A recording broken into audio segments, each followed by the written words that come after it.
Oke. Sebelumnya, Assalamualaikum warahmatullahi wabarakatuh. Waalaikumsalam warahmatullahi wabarakatuh. Oke.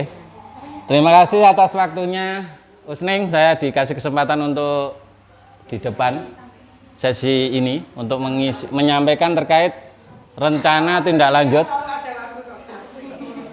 merancang pembelajaran berbasis proyek dengan komunitas belajar sekolah. Di sini KBS ya, kalau di tempat kita namanya Kombel. Kombelnya namanya Salamku. Oke. Oke, langsung saja. Untuk pembelajaran berbasis proyek udah di luar kepalang ya. Oke, untuk latar belakang terkait PJOK, perilaku malas gerak atau mager dan perkembangan teknologi dampak pengaruh gadget mengakibatkan rendahnya minat siswa dalam menjaga kebersihan lingkungan dan membiasakan budaya sehat. Program ini mendorong peserta didik untuk berkontribusi dalam merencanakan permainan. Di sini contohnya bisa bola bakar, bisa bola voli, sepak bola yang akan dilaksanakan berdasarkan pemetaan aset sekolah. Sekolah itu memiliki di dalam satu sekolah kan kita mengenal aset based thinking ya. Kita punya 7 aset dari human atau manusianya, terus ada sosial, terus agama, terus yang paling dominan itu ya fisik seperti gedung, lapangan, terus isi di dalam ruang kelas, media pembelajaran dan sebagainya. Oke, lanjut. Ini untuk poin-poinnya di Kombel Salamku terkait RTL PJOK. Yang pertama, pemahaman siswa tentang pentingnya kerjasama dan sportivitas. Ini nggak hanya di ruang kelas nih. Biasanya kalau di ruang kelas kan kita ngasih taunya lewat diskusi, terus penugasan secara kelompok. Kalau di lapangan dominannya ini kerjasama dan sportivitas dalam sebuah permainan. Terus yang kedua, mengembangkan keterampilan berolahraga melalui partisipasi yang aktif dalam lomba. Jadi diharapkan siswa ikut aktif dalam permainan. Kemudian yang ketiga, mendorong siswa untuk menghargai nilai-nilai fair play dan kompetisi yang sehat. Kalau di dalam kelas kan siswa diajarkan untuk jujur dalam mengerjakan. Kalau di lapangan ya terkait dalam permainan fair play, kompetisi yang sehat. Kemudian meningkatkan keterampilan siswa dalam merencanakan dan mengorganisir kegiatan olahraga. Selanjutnya meningkatkan kesehatan dan kebugaran. Dan ini yang poin yang terakhir, mengajarkan kepada siswa untuk mencapai derajat kebugaran baik dari dia di jenjang sekolah sampai besok ketika dia udah nggak jadi murid kembali. Oke, lanjut.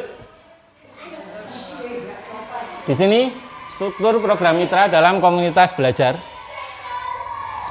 Komunitas belajar merupakan kegiatan kokurikuler di sekolah atau kokurikuler di sini kegiatan untuk pengayaan pengembangan pendalaman materi bagi siswa setelah dia mendapatkan di kegiatan intrakurikuler.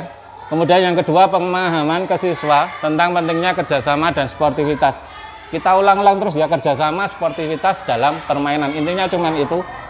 Terus ini mungkin yang Bu Guru atau Ustazah? Ustazah tahu. Ada yang tahu Sport Education Management atau pernah dengar? Nggak ada. Sport Education Management atau manajemen pendidikan olahraga.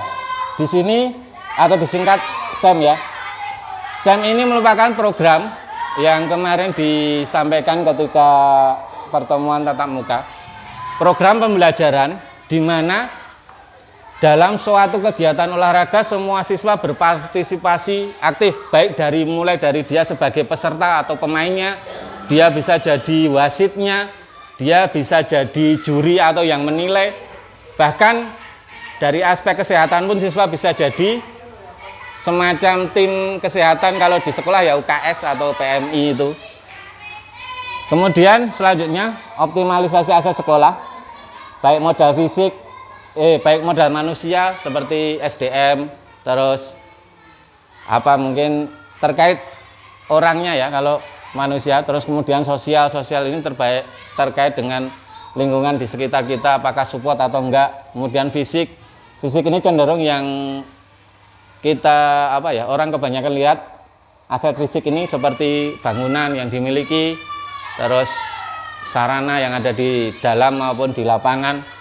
Kemudian politik ini terkait kebijakan dari pemerintah serta agama dan budaya. Kalau terkait agama dan budaya, di sini kita diuntungkan karena hanya cenderung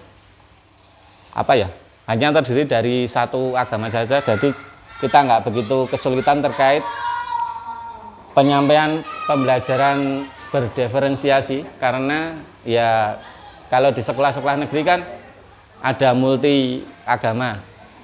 Kemudian untuk strukturnya, penanggung jawab kepala sekolah, fasilitator inti, guru PJOK. Ini sebenarnya saya itu kombinnya sama guru-guru PJOK, karena di sekolah ini guru PJOK hanya saya sendiri, ya saya ngajak ustaz-ustaz ya. Kemudian koordinator kelas itu guru kelas atau pendamping. Kemudian yang mengontrol aktivitas siswa di rumah tentu saja wali murid. Oke, selanjutnya. Oke, kapasitas yang dimiliki kelas atau sekolah. Ini terkait aset yang dimiliki sekolah ya. Tadi udah dijelaskan, langsung skip aja. Kemudian evaluasi. Kegiatan evaluasi program dilakukan dalam bentuk rapat evaluasi bersama pimpinan guru dan perwakilan peserta didik. Ini biasanya di tempat kita dilakukan setiap Sabtu di minggunya, bahkan sampai kita bosen. Iya toh, jujur. Tapi ya emang evaluasi itu emang harus dilakukan. Minimal ya sebulan sekali, minimal. Kemudian bentuk lain pelaksanaan evaluasi program bisa dengan wawancara perwakilan guru peserta didik untuk memberikan evaluasi dari pelaksanaan program. Oke, untuk selanjutnya itu tantangan. Tantangan yang dihadapi, kemungkinan tantangan dari program ini antaranya siswa malas melakukan kegiatan olahraga bersama. Ini dipengaruhi oleh banyak hal ya. Ketika di pembelajaran di lapangan, kalau untuk anak usia kelas bawah, kelas 1, 2, 3 itu antusias masih tinggi.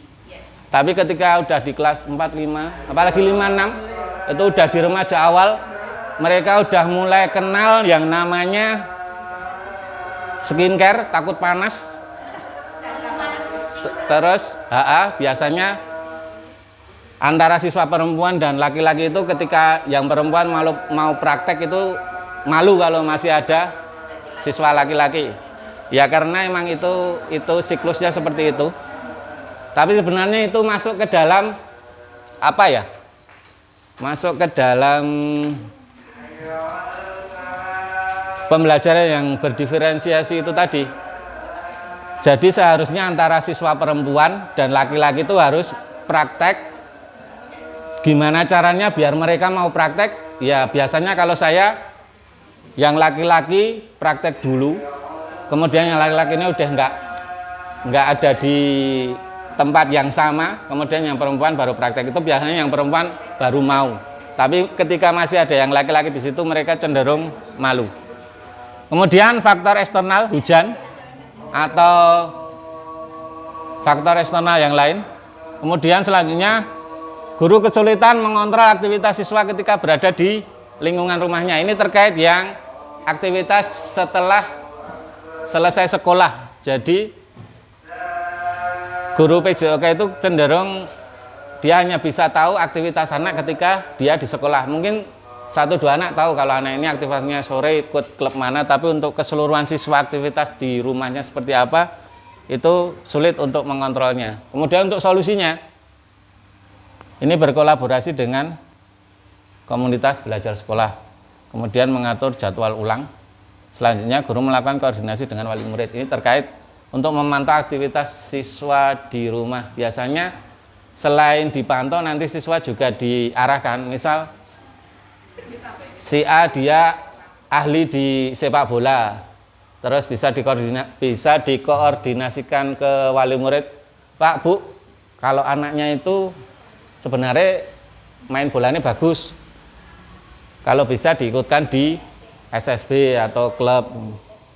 Oke, lanjut. Terakhir, terima kasih. Demikian tadi RTL dari saya. Ini terkait pembelajaran berbasis proyek. Ini untuk kegiatan PPKG nggih. PPKG PJOK, program pengembangan kompetensi guru PJOK. Nggih, berhubung di sini enggak hanya ada guru PJOK, mungkin terkait PPKG akan saya sampaikan dikit. PPKG ini sebenarnya program yang dilakukan untuk semua guru. Ndelalai yang ditunjuk pertama itu guru PJOK sama bahasa Inggris. Tapi bahasa Inggris hanya di beberapa jenjang dan di beberapa wilayah saja. Kalau di PJOK di Jawa Tengah semua. Kalau yang B Inggris baru beberapa. Terus untuk paling banyak bahasa Inggris yang mengikuti adalah Kabupaten Klaten. ya. Terus untuk guru kelas sama PAI, ya siap-siap wae, pasti besok ada PKG ini. Iya. Oke, itu terima kasih dari saya. Kurang lebihnya saya mohon maaf. Terima kasih. Assalamualaikum warahmatullahi wabarakatuh.